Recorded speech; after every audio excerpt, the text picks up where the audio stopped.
Shalom. Selamat datang di program Baca Alkitab Setiap Hari oleh GBI Jelambar Timur bersama saya, Willis.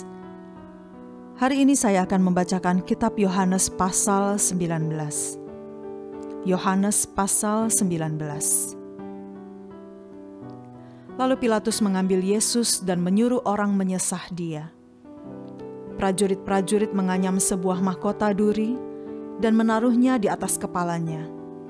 Mereka memakaikan dia jubah ungu dan sambil maju ke depan mereka berkata, "Salam hai Raja orang Yahudi." Lalu mereka menampar mukanya. Pilatus keluar lagi dan berkata kepada mereka, "Lihatlah, aku membawa dia keluar kepada kamu, supaya kamu tahu bahwa aku tidak mendapati kesalahan apapun padanya." Lalu Yesus keluar, bermahkota duri dan berjubah ungu. Maka kata Pilatus kepada mereka, "Lihatlah manusia itu." Ketika imam-imam kepala dan penjaga-penjaga itu melihat dia, berteriaklah mereka, "Salibkan dia! Salibkan dia!" Kata Pilatus kepada mereka, "Ambil dia dan salibkan dia, sebab aku tidak mendapati kesalahan apapun padanya." Jawab orang-orang Yahudi itu kepadanya, "Kami mempunyai hukum dan menurut hukum itu ia harus mati, sebab ia menganggap dirinya sebagai anak Allah." Ketika Pilatus mendengar perkataan itu, bertambah takutlah ia. Lalu ia masuk pula ke dalam gedung pengadilan dan berkata kepada Yesus, "Dari manakah asalmu?" Tetapi Yesus tidak memberi jawab kepadanya. Maka kata Pilatus kepadanya, "Tidakkah engkau mau bicara dengan aku?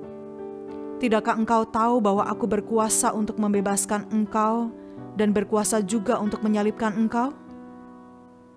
Yesus menjawab, "Engkau tidak mempunyai kuasa apapun terhadap aku, jikalau kuasa itu tidak diberikan kepadamu dari atas.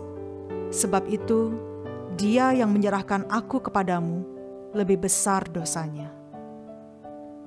Sejak itu Pilatus berusaha untuk membebaskan dia, tetapi orang-orang Yahudi berteriak, "Jikalau engkau membebaskan dia, engkau bukanlah sahabat Kaisar. Setiap orang yang menganggap dirinya sebagai raja, ia melawan Kaisar." Ketika Pilatus mendengar perkataan itu, ia menyuruh membawa Yesus keluar dan ia duduk di kursi pengadilan di tempat yang bernama Litostrotos, dalam bahasa Ibrani Gabata. Hari itu ialah hari persiapan Paskah, kira-kira jam 12. Kata Pilatus kepada orang-orang Yahudi itu, "Inilah rajamu." Maka berteriaklah mereka, "Enyahkan dia, enyahkan dia, salibkan dia." Kata Pilatus kepada mereka, "Haruskah aku menyalibkan rajamu?" Jawab imam-imam kepala, "Kami tidak mempunyai raja selain daripada Kaisar." Yesus disalibkan. Akhirnya Pilatus menyerahkan Yesus kepada mereka untuk disalibkan. Mereka menerima Yesus. Sambil memikul salibnya, ia pergi keluar ke tempat yang bernama Tempat Tengkorak, dalam bahasa Ibrani Golgota. Dan di situ ia disalibkan mereka, dan bersama-sama dengan dia disalibkan juga dua orang lain, sebelah menyebelah, Yesus di tengah-tengah. Dan Pilatus menyuruh memasang juga tulisan di atas kayu salib itu, bunyinya, "Yesus orang Nazaret, Raja orang Yahudi." Banyak orang Yahudi yang membaca tulisan itu, sebab tempat di mana Yesus disalibkan letaknya dekat kota, dan kata-kata itu tertulis dalam bahasa Ibrani, bahasa Latin, dan bahasa Yunani. Maka kata imam-imam kepala orang Yahudi kepada Pilatus, "Jangan engkau menulis Raja orang Yahudi, tetapi bahwa ia mengatakan, 'Aku adalah Raja orang Yahudi.'" Jawab Pilatus, "Apa yang kutulis tetap tertulis." Sesudah prajurit-prajurit itu menyalibkan Yesus, mereka mengambil pakaiannya lalu membaginya menjadi 4 bagian, untuk tiap-tiap prajurit 1 bagian, dan jubahnya juga mereka ambil. Jubah itu tidak berjahit, dari atas ke bawah hanya satu tenunan saja. Karena itu mereka berkata seorang kepada yang lain, "Janganlah kita membaginya menjadi beberapa potong, tetapi baiklah kita membuang undi untuk menentukan siapa yang mendapatnya. Demikianlah hendaknya supaya genaplah yang ada tertulis dalam kitab suci. Mereka membagi-bagi pakaianku di antara mereka, dan mereka membuang undi atas jubahku." Hal itu telah dilakukan prajurit-prajurit itu. Dan dekat salib Yesus berdiri ibunya dan saudara ibunya, Maria, istri Klopas, dan Maria Magdalena. Ketika Yesus melihat ibunya dan murid yang dikasihinya di sampingnya, berkatalah ia kepada ibunya, "Ibu, inilah anakmu."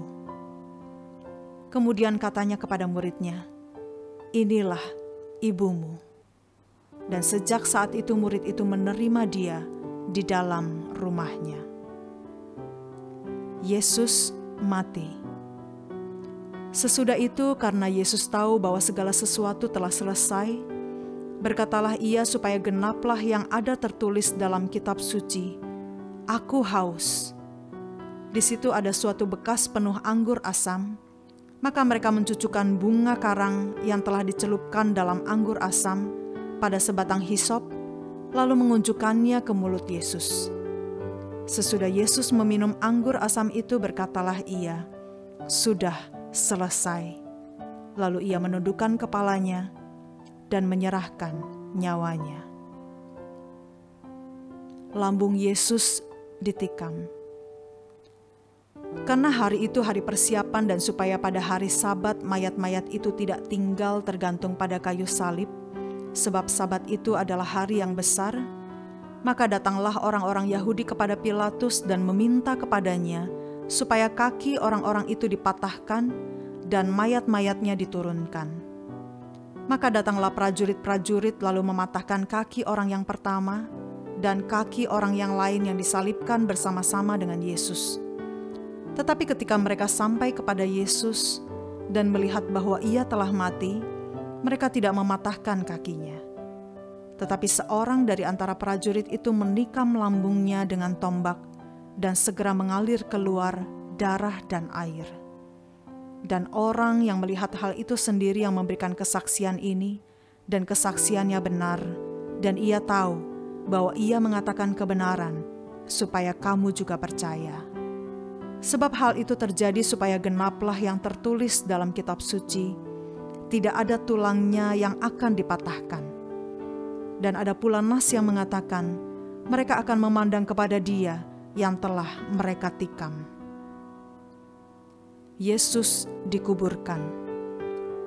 Sesudah itu Yusuf dari Arimatea, ia murid Yesus, tetapi sembunyi-sembunyi karena takut kepada orang-orang Yahudi, meminta kepada Pilatus supaya ia diperbolehkan menurunkan mayat Yesus.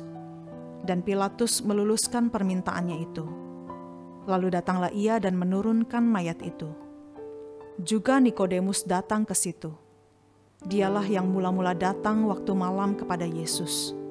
Ia membawa campuran minyak mur dengan minyak gaharu, kira-kira 50 kati beratnya. Mereka mengambil mayat Yesus, mengapaninya dengan kain lenan, dan membubuhinya dengan rempah-rempah menurut adat orang Yahudi bila menguburkan mayat. Dekat tempat di mana Yesus disalibkan, ada suatu taman, dan dalam taman itu ada suatu kubur baru yang di dalamnya belum pernah dimakamkan seseorang. Karena hari itu hari persiapan orang Yahudi, sedang kubur itu tidak jauh letaknya, maka mereka meletakkan mayat Yesus ke situ. Tuhan Yesus, bersyukur untuk karya salib-Mu bagi kami, sehingga kami dilayakan untuk mengasihi-Mu, dekat kepadamu, dan hidup bersama-Mu di dalam kekekalan.